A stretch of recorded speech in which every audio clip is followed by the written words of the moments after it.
What's up, everybody? This is Full Draw Friday, episode number 26.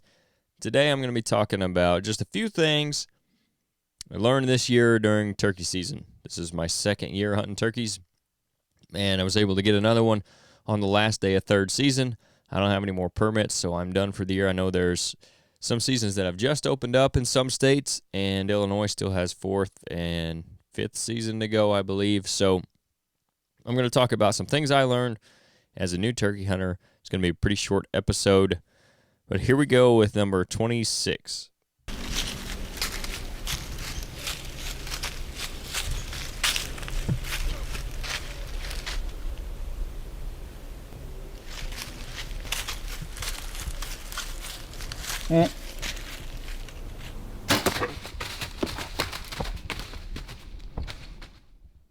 All right, so a few things that I kind of picked up this year, and obviously, like I said, this is still just my second year actually hunting turkeys, so I'm really new to this, and we talked about it with Sean and Phillip on the episode that's coming out Monday from Not Your Mother's Outdoor channel about how it's cool to be doing something new, being in my mid-20s, especially, when it comes to the outdoors. There's not a lot of things around here to do that are new to me, and most people my age have been turkey hunting if they're into the outdoors and hunting. So, but it's cool to have a new thing to learn about, to learn how to do. It's a new challenge for me.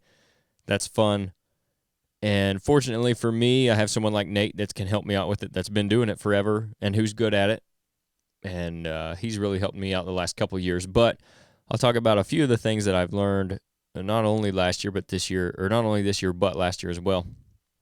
And one of the first things is sometimes you got to be patient, and other times you got to be a little more aggressive. And I know that seems really simple, and it's kind of similar to deer hunting, but there are times when it's good to sit there and wait. We kind of messed up a hunt Friday, I think, because we got a little too aggressive. We had a bird that came out, and he was just over the drop of a hill, and we weren't sure exactly if he was still there or not, or if they had moved on. We kind of looked up and saw that they were still there, but instead of waiting and just calling to him and waiting him out, we decided to get aggressive and move. The hens caught us. It was what it was. They got out of there, and I ended up hunting that bird the next morning as well and didn't see him. But then there are other times where if you're not hearing anything, there's nothing around, get up and move, cover some ground, whether that be on foot in the area you're at or moving, go back to the truck, get in and go somewhere else, try a different spot. I did a lot of that this season where I started out in one place, there just wasn't anything there, so I moved to another one. I should have done that. Well, actually, no, I take that back. I did that the day before I killed my bird. I went and sat. I thought I was going to be in a really good spot to kill one off the roost. Didn't hear anything gobble all morning.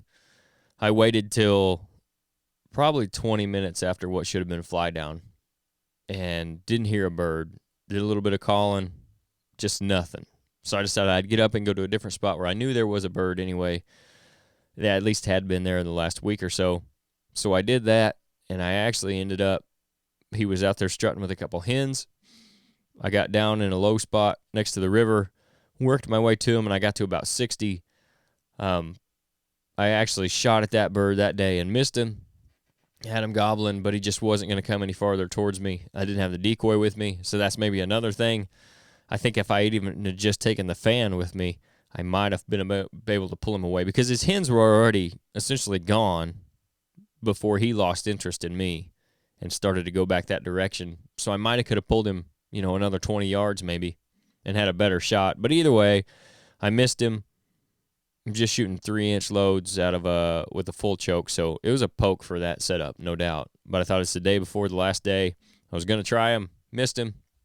It is what it is again. So I went back to the truck. I thought, well, I'll go hunt that spot the next morning, just see what happens. He went over to the other side. I thought that's where he was going to be, but I ended up finding that bird the next morning. But anyway, that just kind of goes to my point. Sometimes you got to be patient. Sometimes you got to be aggressive.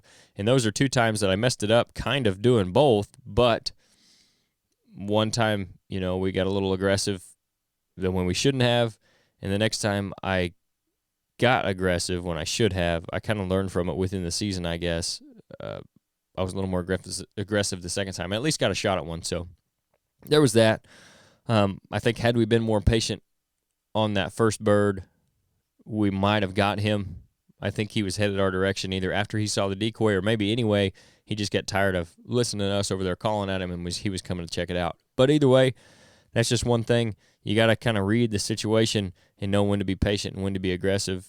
Another thing is don't be scared to call if you're good on a call. If you're bad on a call, obviously, you're just hurting yourself. But go listen to some guys who are good at it. Try to imitate that. There's a ton of YouTube videos about it, a ton of guys who can call and turkey hunt. And try to imitate what they're doing in the situations they're doing it. And then get out there and don't be scared to use that, especially if you have a bird talking to you. If you watch these guys, like I've been watching a lot of Michael Waddell, he's one of the best turkey hunters that we're available that we can watch, I would say, in my opinion. So I've been watching a lot of what he's doing. And as long as they're talking to you, I don't think you're going to hurt yourself by calling. Obviously, you can call too much, and there's some nuance there that I'm sure I don't understand yet. But in my limited experience and what I've seen out of them, as long as you're not doing anything crazy and you're just essentially talking back to that bird, don't be scared to use that mouth call or the box call, whatever it is. I think that's a thing you can do, though, is get used to or get good with a mouth call, or at least passable with one. That's going to free up your hands. It's going to create a lot more opportunities for you, especially if you're by yourself. Where I was on that bird that I was hunting, he came running into the decoy, and then he was just going to start fighting it. But fortunately for me, I had the mouth call in, so I gave him a couple, real quiet yelps, just something to get his attention, and it stopped him long enough for me to get a shot. So it's kind of like stopping that buck when he's walking. It gives you that option. If I had a box call, if that's all I had, I would have been able to do that. Anyway, don't be scared to use those calls, especially when they're talking back to you. So that's another one. And then the third one is kind of similar to that. Look, go seek out the guys who are good at it. Like I said, for me, fortunately, Nate, he's been able to go with me some. And then I've been watching a lot of like the Bone Collector videos or the Can't Stop the Flop series that Michael Waddell puts out. And just watching those guys and learning and try to pick up why they're doing what they're doing. Not just watching it for the entertainment value. It's entertaining as well, obviously. But try to figure out why they're doing what they're doing and when they're doing certain things, certain calls, whether it be off the roost, whether they're on a midday hunt. Take all that stuff into consideration and then try to learn from them. Obviously, they've picked up some things. They've been doing it for years, killing a lot of birds. Try to imitate some of the stuff that they're doing, like they're calling, like I said before, some of their strategies, and the way they go about it, how they use cover, how they move, when they're calling, how they're calling, all that kind of stuff. Those are kind of the three big things I think are takeaways without really sitting down and looking back at it. And I'll have to do that too before we go into next season. But those are just some three things fresh on my mind from coming off this turkey season. Again, I was fortunate enough to kill another bird this year. We don't have a ton of them around. We've talked about that on the podcast where we're at. But it's a nice 2-year-old bird. So I was happy with him. And those are some things that I learned, hopefully, maybe to help you guys out. If you've got any tips or anything, too, feel free to send them our way because, again, I'm not above learning from anybody. If you've got something that's worked for you, I'd love to hear it. Send it to us through our social media or comment on this video and let us know what you've had luck with. So that's all I got for this week on the turkey hunting. Again, don't forget to check out our socials. We're at Ridgehunteroutdoors on Instagram and Facebook. We've also got the Facebook group now. It's the RHO Podcast Patrons. Don't forget to check that out if you listen to the podcast regularly. I'm going to try to come up with a different name for it at some point. But that's what I got for now. So go join that. I think it'll ask you a couple of questions, then we'll let you in, and you'll get some insight into more of what we're doing. You'll get some somewhat exclusive content, and we'll ask questions on there and get ideas for podcast content and all that stuff as well. Also, the website, ridgehunteroutdoors.com. You can find everything about us on there, from the consulting and management to the podcast to any of the products we might have or apparel. And if you see anything on there you do want to buy, use the discount code FULLDRAW. That's all caps, no space, and you'll get 10% off of anything on there. Follow us on Apple Podcasts and Spotify. Leave us a review on either of those, and then subscribe. Hit the notification bell on YouTube. That way you know when everything's coming out. And then don't forget about our sponsor for Full Draw Friday as well. Rodney Hawkins. If you're wanting to hunt your own ground, your own turkey, if you're wanting to hunt your own turkeys on your own ground, he's a guy to talk to. Or if you've got ground to sell. He grew up hunting and fishing in Southern Illinois, so now he's putting that love for the outdoors into selling recreational properties with Midwest Farm and Land.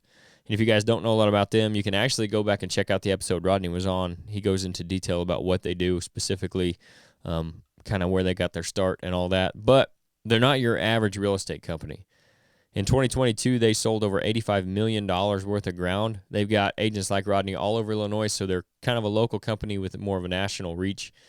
And if you want any more info on that or any ground that may be available or getting your property listed, you can call Rodney directly at 618-925-3153, and he'll get you taken care of. He's also recently started a company called RG Outdoors.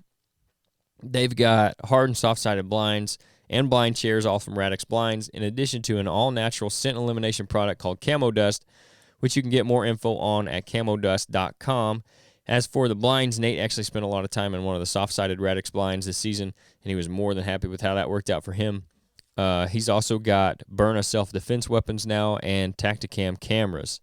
So if you're interested in any of that stuff, again, you can just call Rodney directly at 618-925-3153. Check out his Facebook page, RG Outdoors, or send him an email at rgoutdoors@yahoo.com. So that's the ways you guys can support the podcast. Appreciate you tuning in, and we'll catch you hopefully this Monday where we're talking to the guys from Not Your Mother's Outdoor channel. I had a lot of fun. It was a good episode, so make sure you listen to that one. Thanks, guys.